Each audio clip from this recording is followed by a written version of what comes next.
So the floor pans aren't too bad, Jenkins. Bit of life left in them yet. A little bit thin, odd hole here and there. But I think we need to make some new floor pans at some time. But what we need is something that will put these grooved shapes in. I wonder what we could use for that. Oh, hello. Oh. Oh, hello, Posty. Oh, a bit nippy for shorts, isn't it? Oh, cheers, thanks. Oh, I wonder what this is.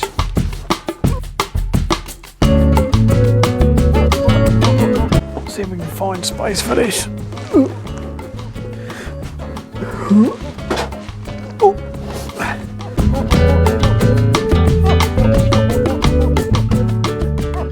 I wonder what's... Hello and welcome to Tweed'S Garage, where in this episode we're sponsored by Vevor, who have kindly sent us in one of their bead rollers, 18-inch no less. So I'm going to give it a little go, see what I think, and see what you think. Okay, so first thing you need, inspector's coat. There we go. Oh, and a 6-inch rule. What have I done with it? Here we go. Oh, 7-inch, even better. And yeah, so let's see what you get in the box. So the first thing you get is the main body of it, all assembled, ready to go. Put that down there. And then you get, I think there's a handle. There we go. Come on, you Reds. Yeah, handle. And then we've got a few other things. We'll come down to the bench to look at that. So as well as the main body of the bead roller and the handle, you get 6 sets of dies. There's 1 set of dies mounted on it already, and then you get these other 5 sets.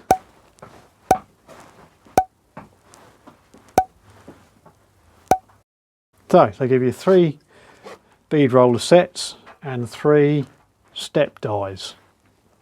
Right, let's mount it in the vise and have a little play with it. Right, we've got it in the vise. Take care, it's quite heavy, about 26 kilograms in all. I'll say about 24 kilos for this. So yeah, it might be a bit of a two-handed job.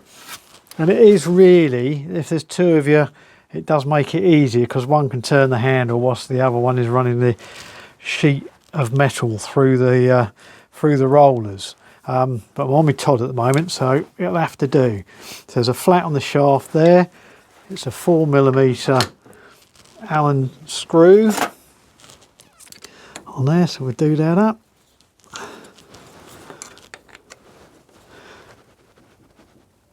Here we go.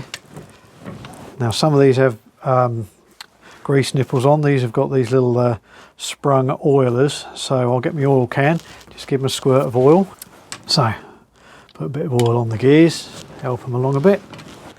So that smooths them out a bit, and then do the oilers.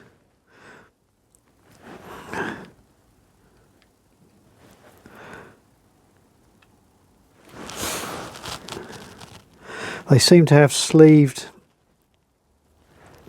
bearings. Definitely at this end anyway. Yeah. That helps it out a bit. Wipe the surplus off so I don't get it on my new coat. There we go.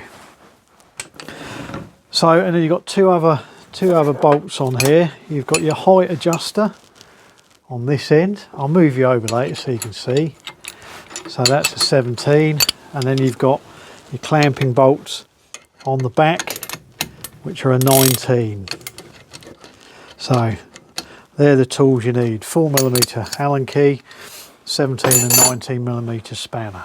Right, I changed the rollers. We'll start with a smaller bead roller first and work our way up to the big one. So to release them, you just undo the bolts on the end of the shafts.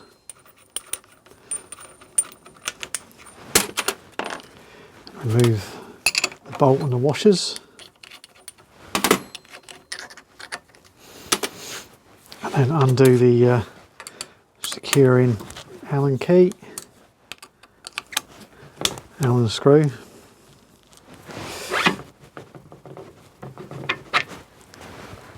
Release the height a bit.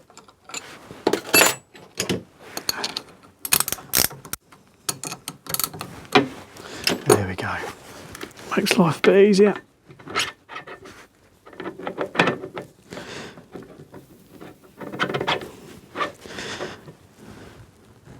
Then pop them on and just make sure they're lined up. So the centre of this is lined up with the centre of that.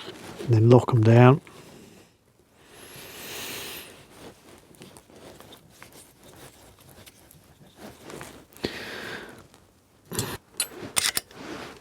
And bolts.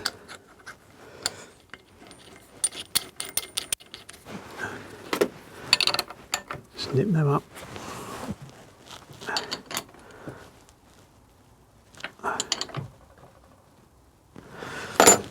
Make sure they're still in line. Yep, okay. And then I've got a sheet here, it's got some lines on to follow. Pop those in.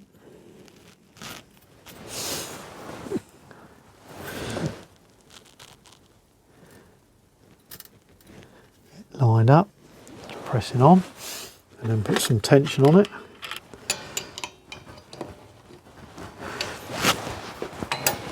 And then roll her away.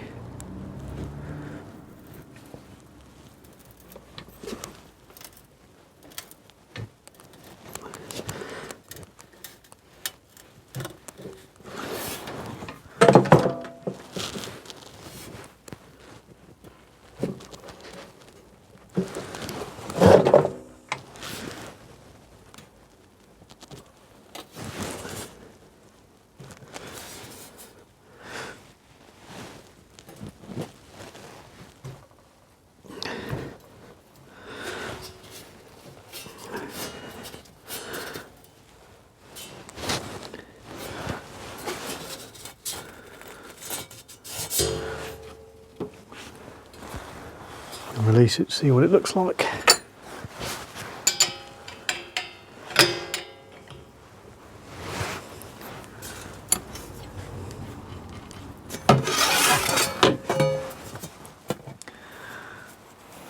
There we go, one bead. Not very straight. I was following the line. Not very straight, but that's my first attempt at rolling a bead.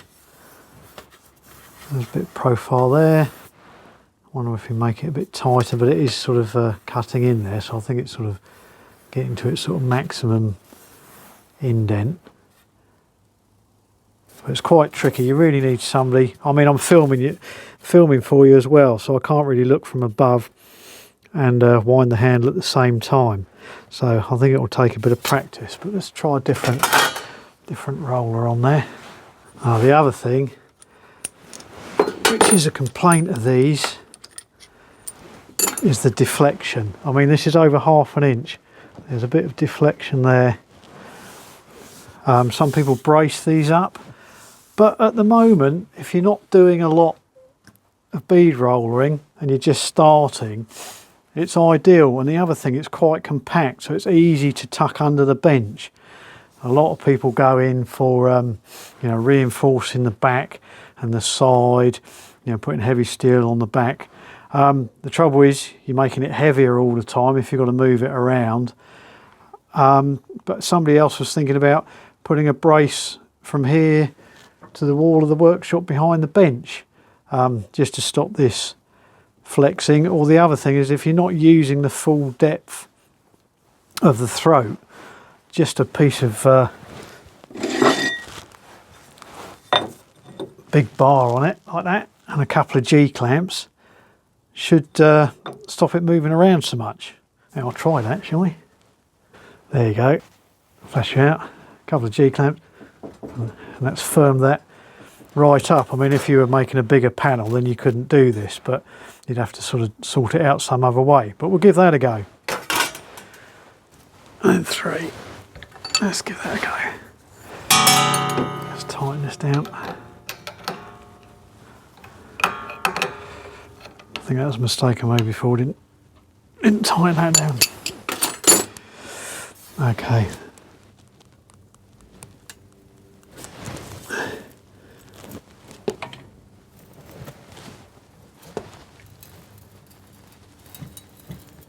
And wandered off again.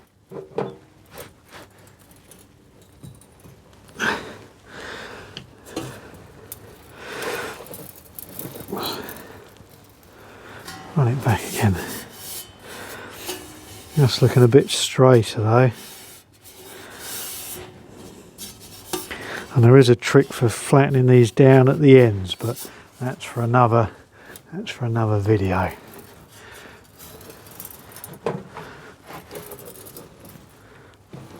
Yeah, let's release that.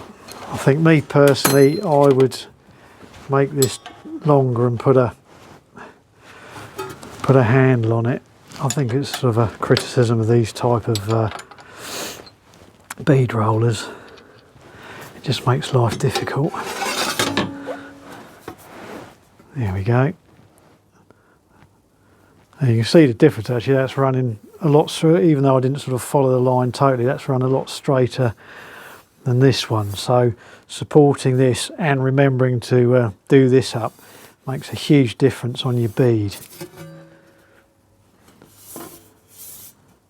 Yeah, I think you only need to run it through to once because it's sort of marking on each side of the bead there a bit sharp. Maybe the dies are a bit sharp on that. Yeah, they're quite sharp on that edge. Can maybe do a little bit of dressing just to take that sort of cutting force out. Okay, let's try a bigger one. Oh, I left the bolts off. Okay, that's because you were watching. Right, let's try another set.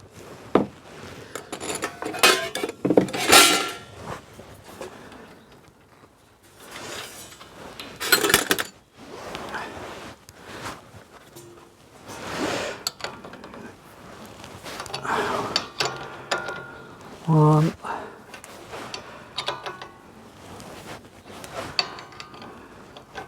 two,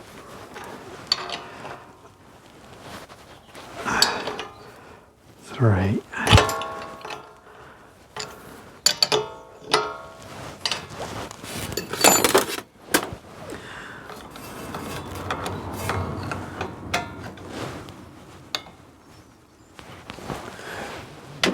Okay, off we go.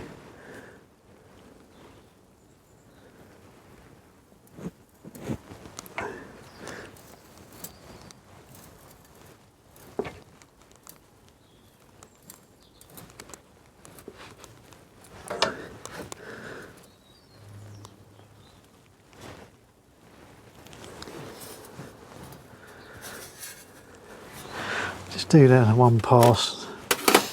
That was doing 3 turns. Not sure the pitch. It's probably, I'll measure it, but it's probably 1mm per turn. But if you want to know a proper way of using how to use the beads, the bead rollers and the step dies, I'll leave a link to a chap that I watch is very good. So there you go. It's not too bad. I mean, that's ideal for the Riley floor, just the right shape. So I think a bit of practice, and maybe you could put a stop.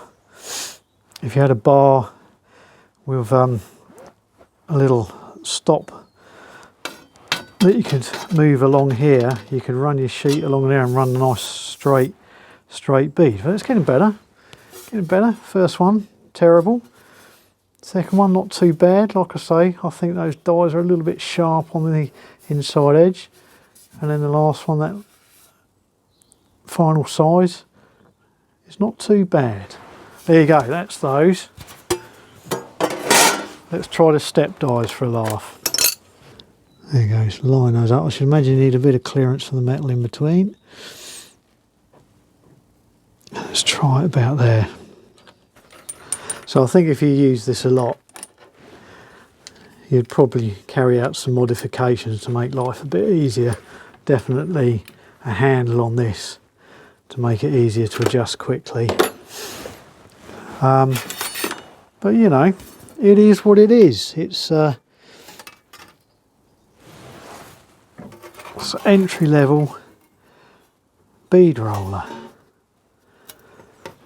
But it'll get you started. Got the dies to get you going.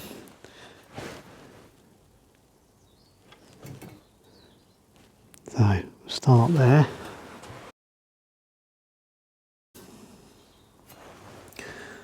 And then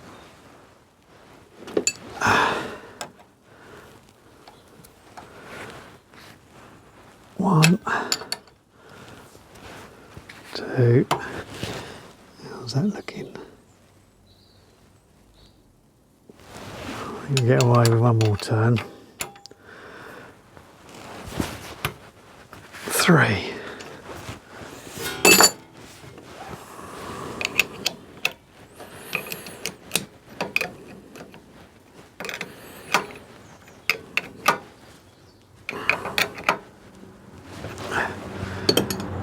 Okay, and then on the handle,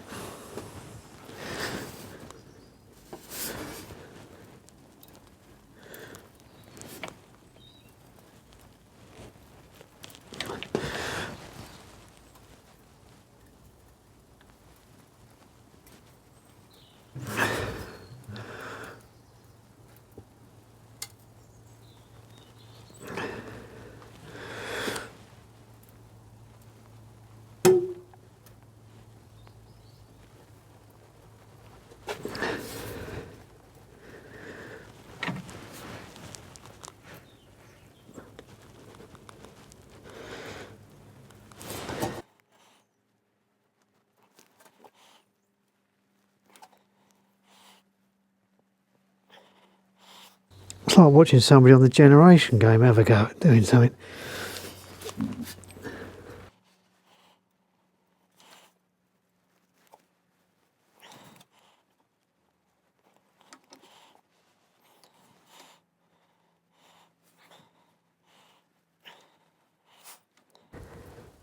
I don't think Aston Martin will be giving us a call.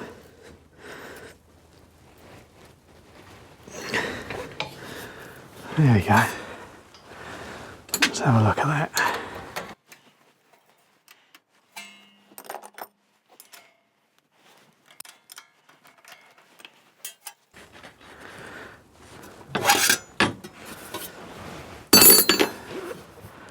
Right.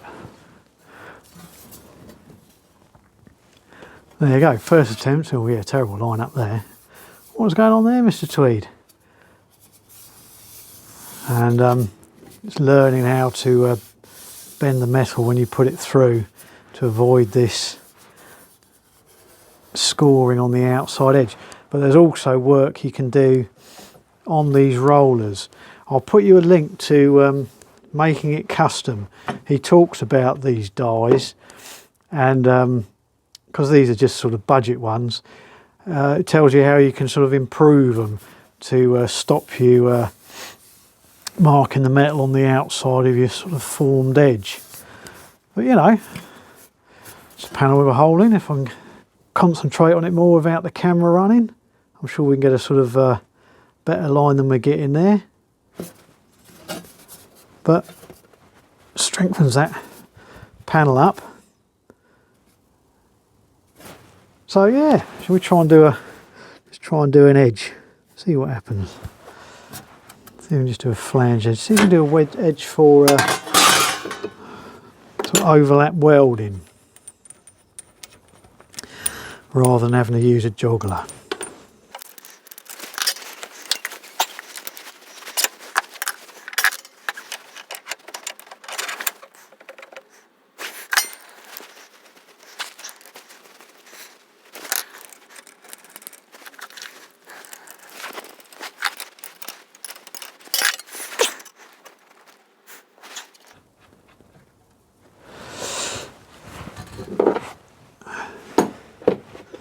I think we need too many turns, it's only tiny, I reckon about, let's do 1.5, see how that goes.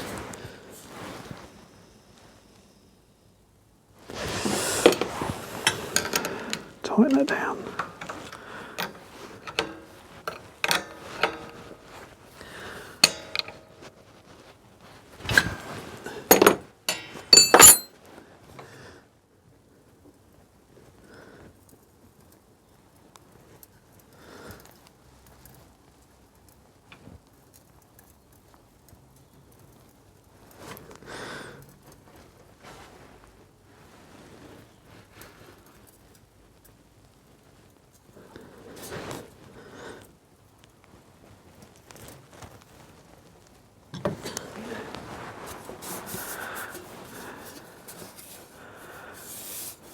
And there you go.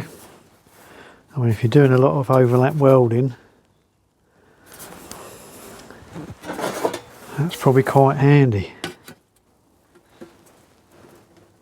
There you go, that's pretty good. If you wanted to do a overlap weld, rather than sitting there with a joggler, saves a lot of time.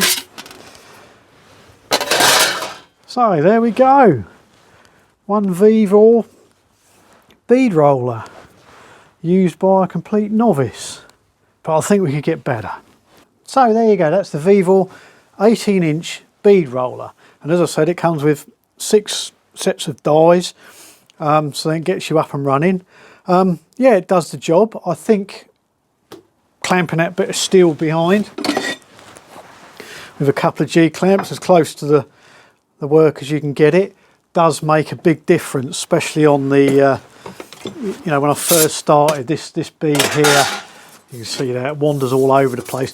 And also, because it moves backwards and forwards, it allows the roller to sort of step over. So when we clamped it the second time, you got a nice even pressure where that top roller's digging in. Yeah, and it runs a lot straighter as well. So I'd recommend doing that. But, you know, to get you up and running, or just for DIY, if you haven't got a big budget, yeah, it's great. There's nothing wrong with these. It works fine. With a bit of oil, it all turns over nicely. And, yeah, I think it will come in handy. I think we can make a new floor for the Riley. Stop Jenkins falling through the floor. Like I say, I'll leave a little link for this item on Vevor. You can go and have a look at it, and also a link to the Making It Custom video where he explains and demonstrates the use of all the different dies. He can explain it a lot better than me. But also with these, if you've got a lathe, you know, you can make up your own dies as well. There's one called a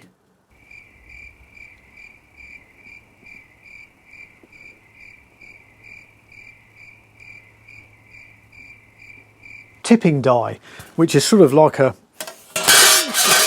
just like a big washer, like just the end of that there, and that allows you to run an edge or mark panels. If you're marking panels, or if you sort of want to bend a panel, you can use that tipping die to go along and sort of make a groove, and then you force the panel up against it and keep running it through, and it will gradually bend your panel over, not to a full 90 degrees, but get you nearly there. But again, that's explained on that video. So there you go. Hope it was of interest to you. Hope you liked it, and yeah, we'll see you on another video. All right, cheerio.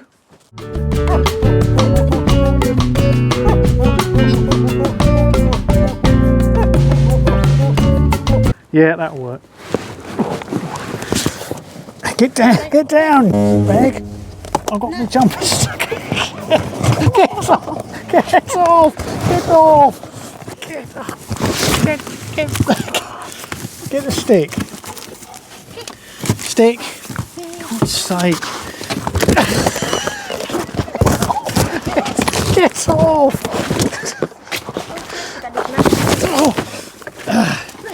Get away. So there you go, that's the Vevor 18-inch. Huh? What's commonly rated? It looks like a football rattle. They don't have them anymore, I think they banned them. Because people used to thump people with them. A bit of oil on the gears as well. No, need some oil.